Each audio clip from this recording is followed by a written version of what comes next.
Hey guys, it is awesome to be here sitting with Jen Lake, the founder of Dwell Orphan Care. And I've just been so privileged to actually get to serve with her as a board member for Dwell. Jen, welcome. Thank you.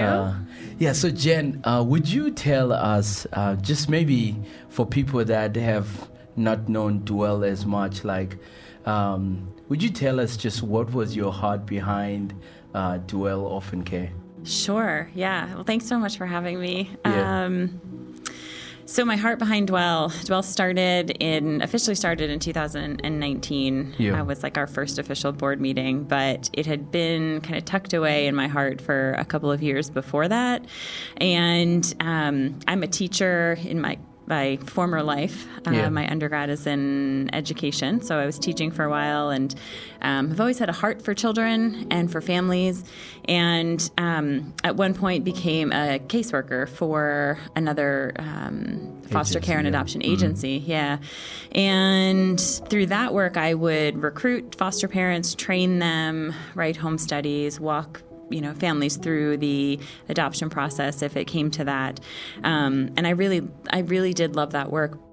And I also saw many families through that work who were significantly underserved and just burning out. And at the end of the day, when caregivers are burned out, children suffer. And so it was through that work that I really kind of discovered where is the community wrapping around families that are saying yes to a whole lot of unknown and a whole lot of things that are very unpredictable? And not just where is the community, but where is the church in all of this? And what is our place in all of this? And unfortunately, when you work for a large kind of corporation, if you will, things move really slowly, and I just really felt like I could not affect change in that seat. And I started to really pray about it, and I just felt like the Lord was asking me to do something that wasn't being done, to step into a space of supporting foster and adoptive families in a way that wasn't being done in our community. And so I slowly started to share that dream, that vision with my husband, with Matt, and kind of speak it into existence a little bit more rather than it just living in my brain and kind of keeping me up at night. Literally, I would wake up in the middle of the night and be thinking about it. And at first it was, I wonder if I could start a nonprofit and raise a whole bunch of money and give it all away for the sake of the orphan. And then it morphed into a whole lot more as Dwell grew and has been able to do a lot more than I ever dreamt or imagined. But when honestly, Raph, when I felt like God was calling me to start Dwell, I was terrified. And I often say that, I'm still scared, maybe not at the level of terror. But I often don't know, is this need going to be met? Are we going to be able to help that family? Are we, just a whole lot of questions. And so it's been a huge faith journey for me. Yeah. So, obviously, you've seen Dwell start, and then and as you have served just families, what are just some of the things you've seen that God has done? Because you took a risk and then you stepped out and you did this, and I know lots of us at City Church have been served greatly by Dwell. Just so many families here at City Church just have amazing testimonies. But I want to hear what has it been like being on the front row seat of watching what God is doing for you? Well, I love City Church. There's so many people at City Church that are friends of mine, and it's just sort of a second church home for me. So I think on a personal level, I get a front row seat to seeing my own lack of trust in the Lord. Yeah. If I'm honest, when I, get scared or just feel completely inadequate, because we are, right? I mean, I am inadequate. I see God show up in ways that I didn't even maybe ask for because I was afraid to ask for something so seemingly so small or so detailed. And so then I just feel like I hear the Holy Spirit is like, do you trust me? Yeah.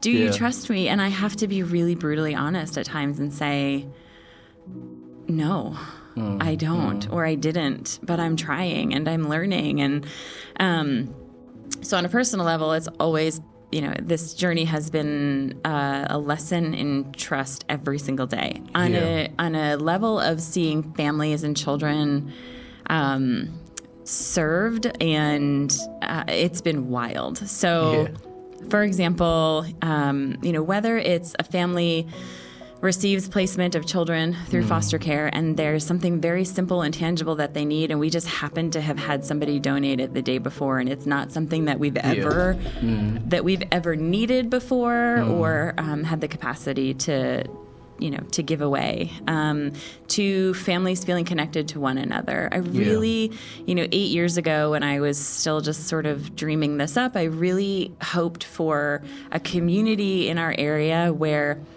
foster and adoptive parents would know other foster and adoptive parents and could lean on one another, and could build this beautiful community amongst themselves with the help of Dwell being that connection. And so now I'm seeing that, and I'm seeing families that were once only connected to Dwell now be connected to one another. And when I see that circle of influence just expands, and greater support can be given. I see children coming home to forever families, children who have been in significantly difficult, abusive, neglective households, and I see parents who are fostering and adopting learn different ways to parent. That can be a really hard thing to do, but when you understand the brain and you understand trauma and you understand how adverse childhood experiences influence brain development, which then comes out in behavior, you can do things differently. And so seeing parents do things differently to help heal children's brains is like, it's amazing. Because for me, that turns into generational impact. That has lasting effects. So that's something that I've just been also blessed to at least just witness, like walking into a family and helping them. Let's say I've been in some places where we've given like a grant, like a check, and then but at the same time, even like getting to hear families that are like, I just got a placement, I need a car seat. Right. And then Dwell is able to meet that need. Right. Or even just the idea that your life has been confined to a trash bag. Right. And yet, like, there is a way in which Dwell is dignifying. Right. Like, and just saying, that's just not gonna be how. Right. It's not okay. Yeah, it's not okay. So it's not okay. We're gonna do that. So even down to their favorite color. We try to get really specific and get to know the children that we're serving. We want to know what their favorite color is, because if we have a duffel bag in that color, you better believe they're getting it. Yeah. And if we don't, you better believe we're gonna find it. That's just also very, very dignifying, and that's on God's heart more than anything. So, so at City Church, we've been kind of like, we've really prayed for Dwell. We've been walking alongside, and we want to see just God continue to do more. What are just some of the hopes that you have, like some of the things we can continue to do in partnering with Dwell? Yeah. Well, I mean, we always say, Adwan, you're on our board of directors, you know this, that like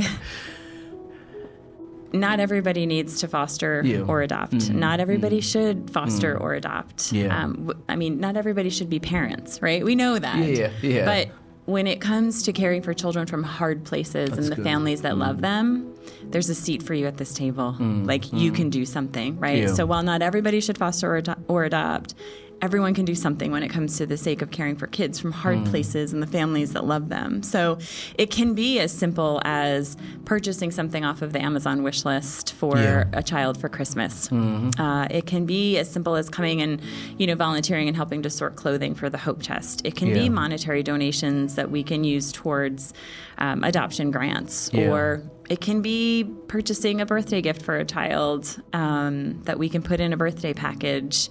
It can be sponsoring our trauma training so that caregivers can receive trust-based relational intervention training and change the way they parent and heal children's brains.